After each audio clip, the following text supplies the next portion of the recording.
During the 1940s and 50s, some of the world's wealthiest and most powerful men were the Greek petroleum shipping tycoons. The most popular and storied of these men were the Greek-Argentinian brute Aristotle Onassis and his rival, the dashing Greek aristocrat Stavros Niarchos. The Suez Canal crisis increased the global demand for oil, making these men billionaires several times over. They were in constant competition with each other over who possessed the largest oil tankers and who had the most power, money, and influence. Athena, Tina Livanos, and her older sister Eugenia Livanos were the daughters of Greek shipping magnate Stavros Livanos and Arieta Zafirakis. The girls were rich, beautiful, educated in the best schools, and lived the lives of the most pampered princesses. Though they were both highly desirable in the marriage market, it was Tina who captured the obsession of both Onassis and Niarchos. Stavros asked for Tina's hand in marriage when she was just 14 years old. Livanos, not at all offended that this grown man was after his very young daughter, advised Niarchos to wait a few years until after his eldest Eugenia was married. Now, Aristotle also had eyes for Tina, but unlike Niarchos, Onassis wasn't just going to sit back and wait. Eager to one-up his rival, he immediately went on a charm offensive, lavishing the teenager with expensive gifts and vacations. So much so that Livanos relented, giving Onassis his blessing to marry Tina. In 1946, a 40-year-old Onassis would marry a 17-year-old Tina in a lavish ceremony in New York City. Niarchos settled for Eugenia. They married a year later.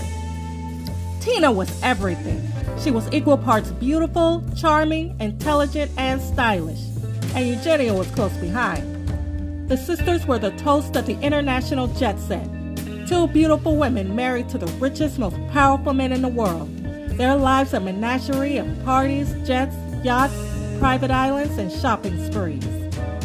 Though Tina and Eugenia played the role of the ultimate doyens of high society, supportive wives, and doting mothers, their marriages were a steaming, toxic mess of infidelity, abuse, and disrespect.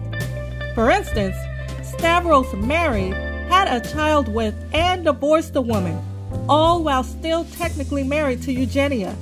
I know, it's crazy. Something about the Greek Orthodox Church not recognizing civil marriages and divorces. Tina, on the other hand, divorced Onassis in 1960. They were living separate lives anyway, and Onassis was openly flaunting his affair with opera singer Maria Callas. In October 1961, she married British aristocrat John Spencer Churchill, thus becoming the Marchioness of Blandford. But that marriage only lasted about 10 years. In 1971, Eugenia overdosed on barbiturates and was found dead in her home by her husband, Stavros. The death was both shocking and suspicious. The suspicion arose from the many bruises found on her body, but the coroner cleared Stavros of any wrongdoing, stating that the bruises were likely a result of him trying to revive her, so her death was ruled an accident. Tina, devastated by her sister's sudden demise, wandered the world aimlessly, stuck in a dizzying carousel of parties, lovers, drugs, and booze. She wasn't winning any Mother of the Year awards, which caused some estrangement from her children. Tragically, her beloved son Alexandros would lose his life in a plane crash in 1973. The fact that Tina was in deep mourning, perhaps, would explain why she decided to marry, for the third time, to none other than her sister's widower and her ex-husband's arch-enemy, Stavros Niarchos. It'd be a nice conclusion to this story if Tina and Stavros were able to live happily ever after. But this is a Greek tragedy, not a fairy tale. And tragedy would visit the family again when Tina suffered a similar fate as her sister. In October 1974, Tina was found dead at the Parisian home she shared with Niarchos. It was more than a bit bizarre that Stavros was the common denominator in the death of both sisters, but the pathologist ruled that Tina died of acute edema brought on by an overdose of barbiturates. She was only 45. Tragedy would continue to follow this family.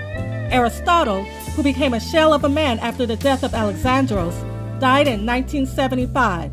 Christina Onassis, Tina's daughter, would die of a heart attack in 1988, and Eugenia's son Constantine would later die in a London hotel room in 1999 after an all-night cocaine binge. Stavros would go on to live a full life. He died in 1996 at the ripe old age of 86. The suspicious passing of the Livanos sisters could easily be chalked up to coincidence. But who knows? The world of the rich can be a cesspool of deep, dark, and even deadly secrets.